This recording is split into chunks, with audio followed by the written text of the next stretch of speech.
I use the term chunk as an alternative to syllable because it has a little bit more meaning for a child than a syllable. So I say, we're going to read one chunk of sounds at a time. And you start with a fairly easy word.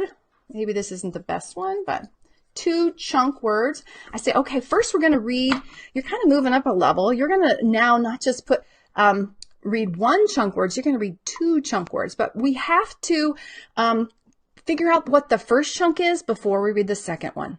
So this is where we are blending by chunk. So first the child's going to put the sounds together here. Pre. Okay, what do you have? Pre. And now what's the last chunk?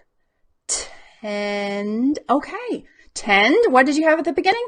Pretend. What's the word?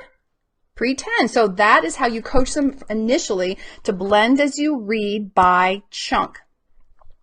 And then this is also an opportunity to say, hey, we're moving up a level again. Not only are you reading by chunk now, big 2 chunk words, you're going to write by chunk because they've moved up in their progression as in their ability to attack unknown words. So we don't want them to be segmenting every single sound from now on because it'll be too tedious and not very helpful particularly for many multi-syllable words like irresponsible. We wouldn't want them to go sp,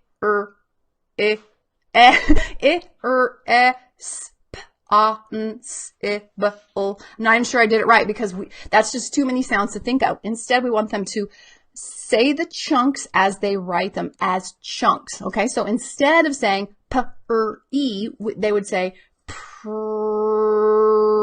Do you see it's a subtle difference, but it makes a big difference for them as they advance as writers and spellers.